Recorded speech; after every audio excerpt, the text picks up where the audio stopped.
Hi, everyone. Welcome to Story Time. And today I am going to tell you a story out of this book, Echoes of the Elders Stories and Paintings of Chief Laluska. So, the story we're going to hear today is a Native American myth, and it is called The Old Owl Witch. So, we'll go ahead and get started. Once upon a time, there was a village. The village sat on the seashore. In front of it lay the large ocean. Behind it, a beautiful dark forest. The people had fishing and everything that they needed. But they knew that deep in the woods lived a creature, and the creature wanted to be left alone. They did not know what the creature looked like, but they knew that they should stay away from its home. And they told all of their children never to go near the creature's home in the forest, and never to bother the creature, for they had left it alone, and it had left them alone. However, children are naughty and curious, and one day the children of the village decided that they were going to go into the forest and find the creature. So, the children went into the forest and walked for a long time under the cover of the trees. And eventually they came to a ramshackle hut that was made of broken boards and logs and all sorts of things. In fact, it looked more like a beaver dam or a nest than an actual house. The children started yelling taunts. Come out, we want to see you, come out, come out. They threw rocks and sticks at the hut. They made lots of noise, but still nothing moved inside the hut and nothing came out. Eventually they got bored and they left. That night, as the people were sitting around the fire in the Great Cedar Lodge, suddenly they heard a noise, and in the shadows appeared a figure, and it had a deep booming voice, and it said, "This is your warning.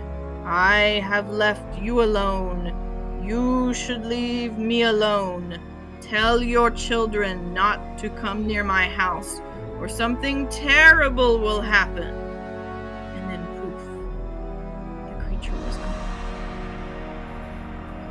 They didn't know where the creature had gone, but they noticed they could hear the sounds of owls coming from the forest.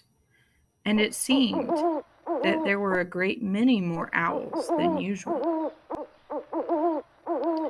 For a while, the children stayed away from the forest, but then the curiosity got the better of them.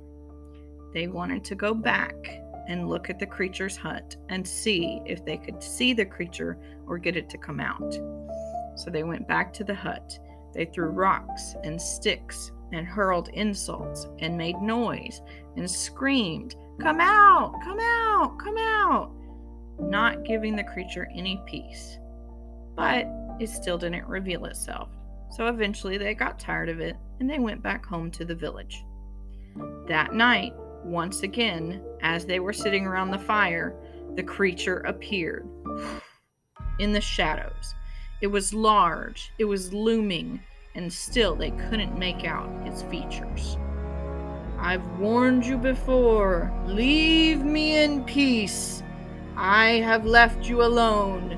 If your children bother me again, something terrible will happen." And once more the creature vanished. This time, the people noticed the owls in the forest were even louder. The frightened children stayed in the village and were well behaved for a long time after that. But they could not forget the excitement of sneaking into the forest, and they longed to see what the strange creature in the hut looked like. So the children went again and threw rocks and yelled insults. A third time, the mysterious creature visited the village to demand that it be allowed to live in peace. Again, the children obeyed, but finally their curiosity overcame their fear, and they went to the hut a fourth time. This time, not only did the children throw sticks and rocks at the hut. They even dared to pull branches and objects from the dwelling itself. That night, the figure appeared in the village once again, but the people could feel its anger like a searing heat from a fire. 4 times I have come to you pleading for peace, it cried. 4 is a magic number. I will come no more.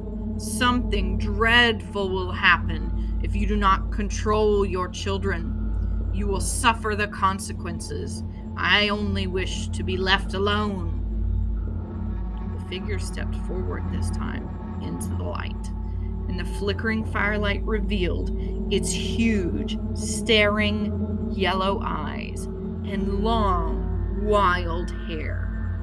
It carried a wooden staff, and the top of the staff was carved in the shape of an owl, which moved and turned its head.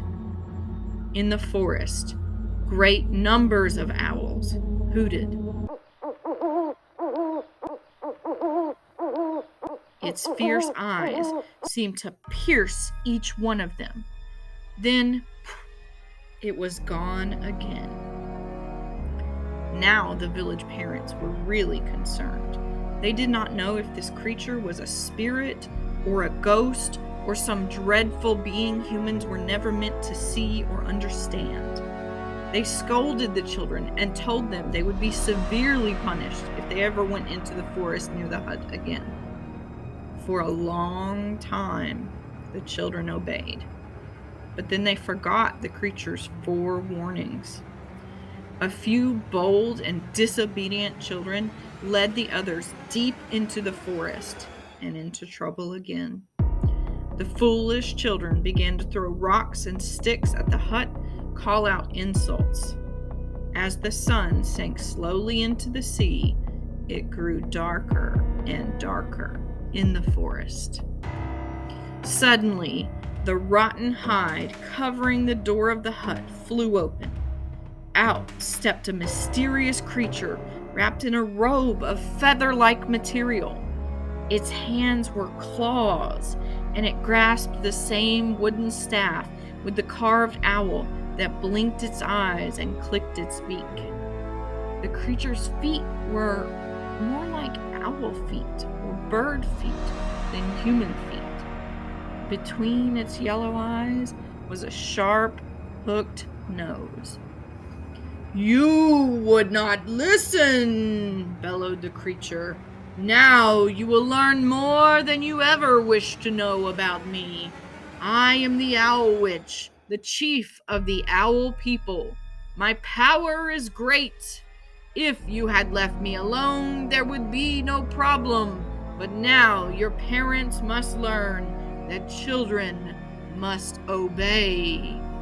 The Owl Witch lifted her staff, and all the owls in the forest began to hoot. They circled over the children with their great gray wings spread wide. One owl sat on the Owl Witch's head and glared fiercely at the children. Deep in the forest, the Owl Witch waved her staff over the children and began to sing a strange, haunting song. As she sang, the children grew smaller and smaller and smaller, except for their ears, which remained rather large. Then the children grew long, slender tails, and in a few moments the Owl Witch had transformed all the children into furry little mice. The frightened mice scattered into the forest to hide. The owls pursued them, and a great noise came from the hooting and squawking and squealing. Then a terrible silence fell over the forest. After that, there was no joy in the village by the sea, for all the children were gone. The people went to live among other tribes, and their houses slowly decayed. Now, only the great fallen timbers sleep under the moss and berry brush. It is a lonesome place of shadow and mysterious voices in the wind. Each night, just as the sun disappears into the sea, the owls return, and their calls echo through the darkness. I hope you have enjoyed this telling of The Owl Witch, a Native American legend by Chief Laluska.